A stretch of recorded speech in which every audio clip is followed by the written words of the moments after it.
What's going on? Welcome back to the How to Attract Customers channel. Today, I'm joined again with my dear friend, Trevor W. Goodchild. He is a magician when it comes to AI, anything Facebook techie related. Trevor, welcome back to the show.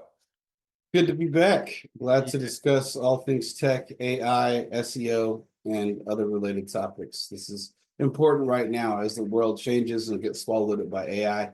How will businesses continue to rank and stay on top? Yeah, and that's something that I think businesses aren't even looking at right now is like in the next 6 months, the biggest shift in marketing is going to happen.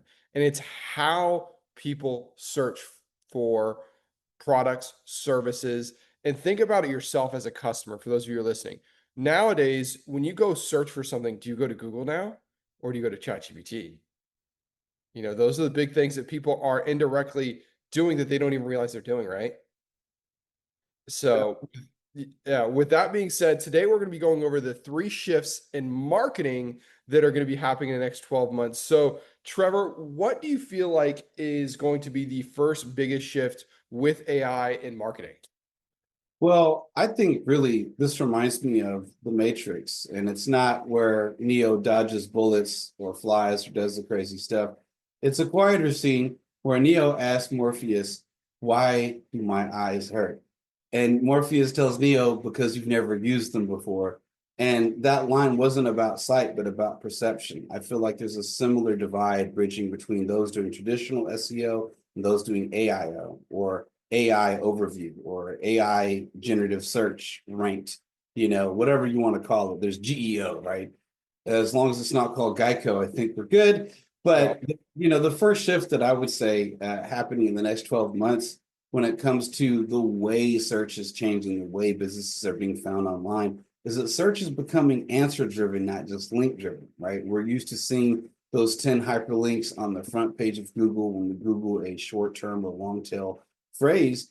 But now AI overview is killing a lot of people's SEO client acquisition funnels because it's a clickless world. They're not clicking on a website to already see the information listed in those overviews. And I think that is one of the biggest challenges is how do you continue to stay visible in a clickless world?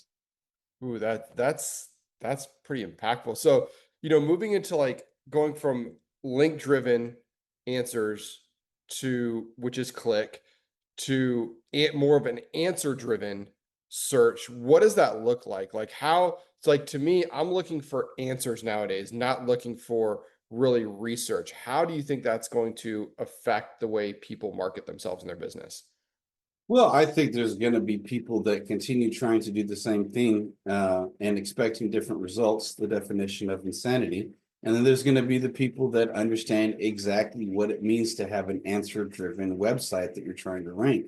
What this means is instead of filling your pages with so much fluff that you could bury the answer past the fold or on even on the second or third page, right? You're going to see people having to condense answers up front to get cited in LLMs. That means don't bury the lead. You want to start with information up front at the start of your blog or your articles so that ChatGPT can see right away it's not fluff and it's not filler. One of my favorite things is when I'm Googling something that seems common sense, like let me Google, this F fighter jet because I want to learn about airplanes. And then what does the first article say when I click on it? What is an airplane? Let's explain wings, windows, engines. No, just give me the answer. So that stuff's going away. As frustrating as that is, because they're just filling space to make you stay on the page longer to reduce the bounce rate before they reveal the answer. Well, AI is changing that. We can't have this fluff BS long intros that we all hate grading our teeth. Just give me the answer. Well, ChatGPT, Claude, Grok, all these other LLMs, they're making that requirement. We can't do the fluff pieces. We want to start with the FAQs or the TLDRs up front at the beginning of our articles to start getting a chance to get those cited inside ChatGPT or other LLM AIs. So you're saying AI is becoming a bullshit detector. Well, not necessarily, because AI Overview has famously cited rocks as being part of your healthy, everyday, nutritious yet savory meal because it's citing Reddit as a source for the AI overview. Yeah, I'm yeah. like, what you're talking about?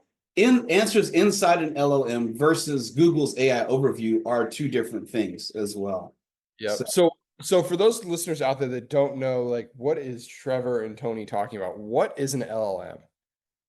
well, I would say LLM is the end of humanity. No, LLMs are limited language models, chatbot focused AIs. We're using predictive analysis. They're not actually artificial intelligence. They have no self awareness of what they're saying. Try to get ChatGPT in the same thread to recall what you said yesterday. It will not understand accurately what you said because it doesn't really have memory. Now, with ChatGPT 5, they're trying to say that they have all this memory. Yeah, so it can hallucinate an unrelated topic from another thread into the one you're talking about. Yeah, it has memory. But basically, MiniChat, they've had that for years. And that's just a chat bot that has decision trees that based on answers will lead your customer down a specific path. What are the promos going on? What's on sale? What about my order? Here's the number, right? These have been going on for a while, but not at the limited language model level where you have the entire internet at access for your fingertips when you're typing in a question into an AI powered chatbot.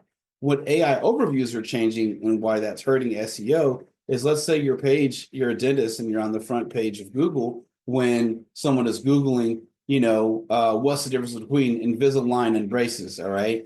Well, instead of you appearing in the top 10 results, what people are doing is they're skipping over even clicking on links because they're seeing this little summary at the top of the page that Google is providing through their AI that just will summarize the answer to that question, right? Same thing for a plumber, right? It's like, how do you rank in those worlds? So part of how you want to start ranking is to basically start connecting all of your pieces of content together under verified profiles so that all of your online brand, your LinkedIn, your Quora, your Substack, your YouTube, right? You're interlinking all these together. It's crazy. I've worked with big brands and they don't even link their brands together. Their YouTube channel will have no link to their website or something, or their Instagram or their Facebook will not be linked on their YouTube about, right? Interlinking all these together is part of how AI recognizes you as a trustworthy source to cite from. Gotcha, gotcha. Okay. So how should companies structure their content so that AI knows like how Google's searching for them, how Google chooses them, how Google's going to rank them? Well, I think a good way to start off everything, I would say, look at how Neil Patel structures his articles. It's actually really informative. Part of how I started ranking in SEO was I started studying Neil Patel. I got trained by someone who's at his level of expertise with SEO. So I got one-on-one training. But part of what my journey was, I studied how he creates content. Every Neil Patel article on his blog that you read, what does he have? He starts with like 1 to 2 paragraphs, then he immediately has a key points insert that then bullet points what he's going to cover in that article. Not only is this great for people who are skimmers, which is like most people online these days, you're not reading long chunks of text, they're just skimming, especially if you're in the marketing or business world. You want those points right away, right? Well, he gives those to you. Well, he inadvertently, his style also works well with ChatGPT because ChatGPT looking for answers up front, not a bunch of fluff or filler. They can immediately see, oh, this is what this article is about. This is the authority this person brings to it. These are the points he's actually making inside the article that, again, answer the query most successfully. How do people rank on the first page of Google? It's not through keyword stuffing. It's not through scammy backlinks, though some people do. It's mainly through answering the question more accurately than anybody else has answered it. Well, if ChatGPT is able to see that you are answering that question, not just filler, fluff, buzz, what buzzword here, buzzword there, but you're actually answering that, that will help it start to cite you with that. So I would say one of the first steps is to do a similar style. What I do with my blogs at Goodchild.ai, same as NVIDIA and other top companies that focus on AI, we're focusing on human first AI adoption. But just like I do with my blogs on Goodchild.ai, oftentimes from each H2 header, I will follow it up with a little TLDR, one-line sentence about what this section is about. It's making your content in bite-sized and summarizable pieces that make it easy to digest. And then, of course, cross-linking with your Substack, YouTube, LinkedIn, Quora, Reddit, everything else that your brand has a presence on to allow ChatGPT to say, oh, wow, this one brand has talked about this topic on YouTube and on LinkedIn and on answering Reddit posts and on, like, you get all this uh, exterior sources of basically proof that you are what you say you are, and you're more likely to get cited by ChatGPT. Nice, nice, nice. So let's switch gears a little bit and talk about branding authority. What signals outweigh keywords? Like what kind of signals are you talking about? How can you strengthen the brand of your keywords and things like that to like rank on, ChatGPT? Well, I don't know if I can reveal all the secrets of AIO today, but since this won't be pay gated, we'll reveal some of these juicy jewels. That's the name of my new hip hop group, Juicy Jewels. Tune in today. No, it's not, though that sounds like a good name. Juicy Jewel. Horrible. That sounds like a horrible name, Juicy Jewels. Okay. And coming up on the stage, we have Juicy Jewels. Listen, if I'm lying, I'm dying. Juicy jewels, but no blood diamonds. But yeah, no, maybe not. Maybe I'll have to wait to launch the Juicy Jewels So, brand. are you working with are you playing in an adult entertainment club or are you at like a regular nightclub? That's what I'm trying to- Juicy Jewels does sound more like a stripper name than a hip hop name. I will admit. Yep. It Yep. sounds like a career of a faded aging stripper starlet who has now discovered the purpose of her life beyond the pole. Which Juicy is Jewels, the ChatGPT. new Netflix biopic debuting tomorrow. That sounds scarily too realistic to be. And now she's featured on the world famous Trevor Goodchild show. Goodchild.ai. Here presenting Go. Juicy Jewels. You know what's sad? If you go into SEO tools and you look at what are the top ranking keywords in AI, you know what's sad about that is porn dominates over half of the ranking keywords for AI. Like it's like AI undresser or stuff like that. Like there's so many things Yeah. like that. When I was looking at doing background SEO research for what my AI blog, Goodchild.ai, can rank for, I had to go down the rabbit hole, and it's crazy that so many porn terms are outranked. I've never seen this in any other industry, that with AI, the keywords for porn outnumber the ones for business, which is just wild. I hate But to say it doesn't really shock me. Like there's so many weird people out here. So yeah, so basically, when you say brand authority outweighs keywords, so as far as brand authority outweighing keywords, it comes down to how many external sources outside of your internal linking of your digital online entity that represents your brand are there. So not only are you going to interlink between other places you've talked about the same topic from these other cross-referenced websites, from your Substack to your LinkedIn to your blog or your YouTube and all that good stuff, you also want to use structured data schema markups to make sure that ChatGPT and other LLMs understand exactly what you're talking about. And so there's certain fields you can use there. But basically, you want to make sure that your identity is consistent everywhere. The same tagline, the same mission statement, the same about, who are the customers you serve, what is your unique selling mechanism, right? Make sure you have consistency of your brand across all sites.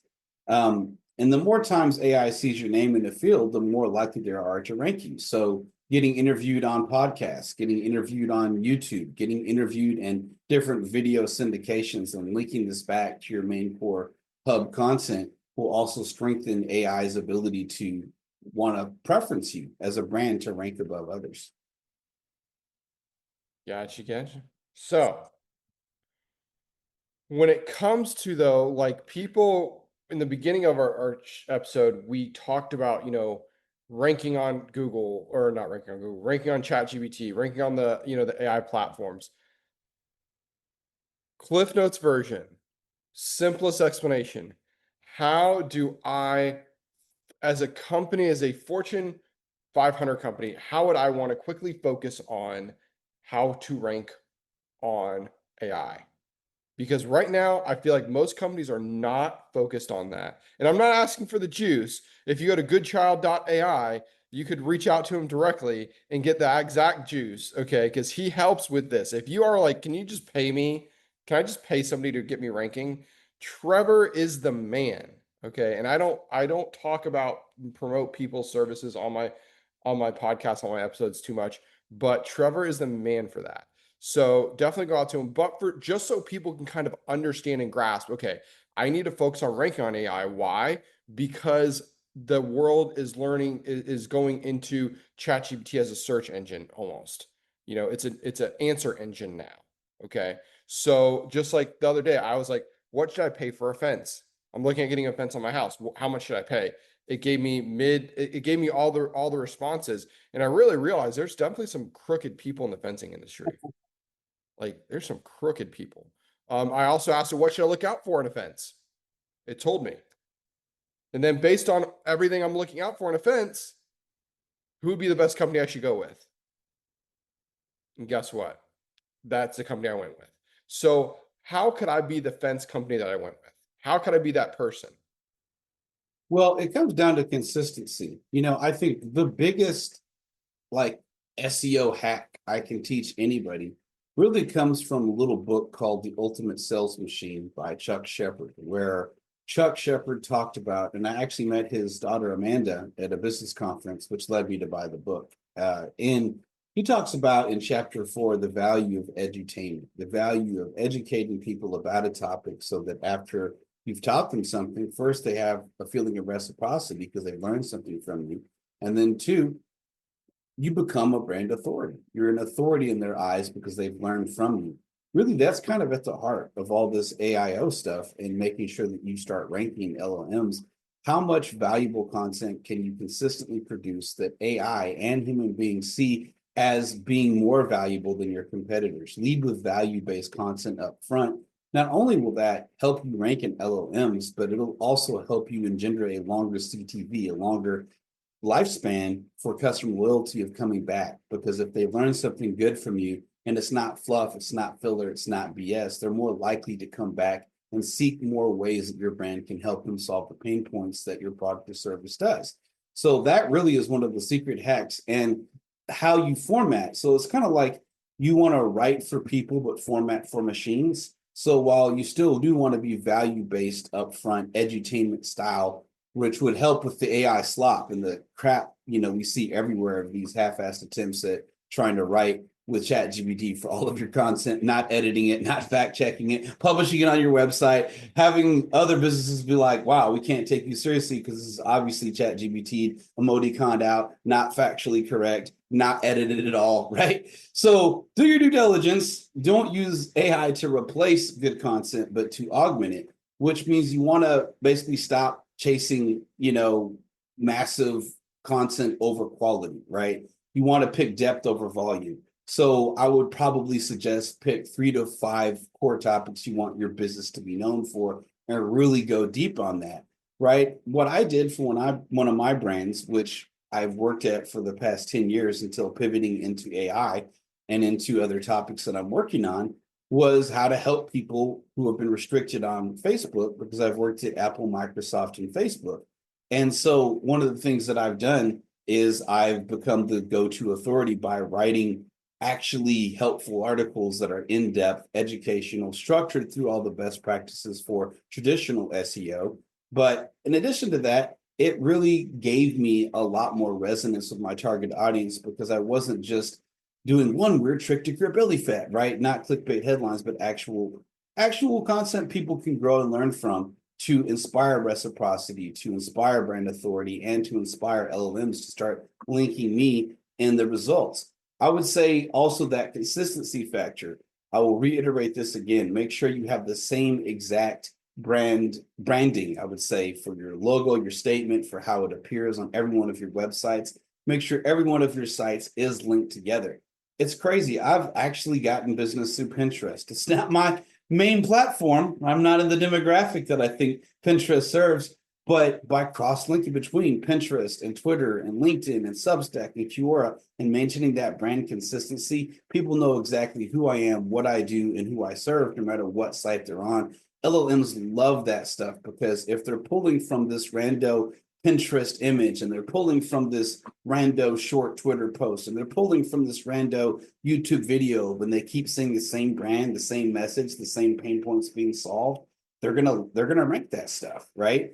And of course, you want to collect proof that you are trusted. This is the Google My Business profile. Certain architecture of classic SEO will always be useful and always be helpful, regardless of whether or not you're directly trying to rank in ChatGPT or Grok or Claude or any of the other LLMs. The fact is that by showing other people through testimonials, through podcast interviews, through basically other people who have influence, nano influencers, micro influencers, big influencers, other business leaders, other similar businesses, people that are well established that already have a presence online. When it's kind of like influencer marketing, right? A lot of this comes down to influencer marketing, and people don't realize the connection. Why did the public kind of magnetically draw to Kim Kardashian? Why did they draw to influencer marketing in general? It was because they're tired, they're burnt out, they have ad fatigue, the same lost, lonely, hurt, broke, pregnant, alone, right? Click, learn more. We'll solve all your problems. Like they're tired of being socially engineered for their pain points to be expanded upon just to want to buy something. So they associate more with a brand like an influencer that matches their values, and they see those signals and they don't have to think about it like, oh, she's like me, he's like me, I want to go with that. So basically, that value that influencers have is they're trusted by their audiences. A smaller audience of more actively engaged followers of, let's say, a micro influencer will actually produce more sales than a larger in the millions audience of an influencer whose audience is disengaged. So by collecting this proof across the board from different sources of interviews, basically guest posts, YouTube, whatever it is, and you make this all part of your central hub online for your brand, that's another way of AI saying, I'm going to trust this brand because other people who also have influence, who also have followers, trust them as well. It's kind of a spinoff of influencer marketing. And then I would say the last piece would be make sure that you're using a structured schema and same as in your schema stuff. That can get a little technical, so I'm not going to go super deep into that. But basically, if you add the same schema markup to your website, to your YouTube, to your Substack, even plugins can handle this if you're not super technical. That will help. If you do all 5 things consistently, it will definitely move you closer towards getting your brand listed and ranked in LLMs. Love that. Love that. Well, Trevor, you just dropped some gems, bro. You just dropped some gems. Juicy. Juicy Jewels coming to stage. Stage left. You set yourself up for that one. So, but I appreciate you being on the podcast today. Trevor, if you all are looking, if you are a business, big or small, looking to get ranked high on ChatGPT, all the AI search engines, you're definitely going to want to reach out to Trevor. He's a wealth of knowledge. He is here. Trevor, how can they find you?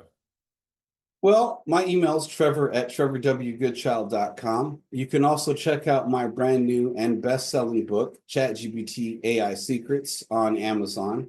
You can check out my website, Goodchild.ai, for tips on ranking in AIO, as well as other business topics related to tech, startups, and personal development. I've gone from living in a cardboard box as a teenager to graduating with 2 degrees from the University of Texas. I've gone from being in a wheelchair in 1998, told I'd never walk again, to practicing Relson Gracie Jiu-Jitsu and winning knife fights with randos that attacked me on the bus on my way to finals for University of Texas. I've had an incredible journey, and I write about basically the intersection between personal development, tech, startups, and AI on my Substack, which is pretty easy to find for Trevor W. Goodchild.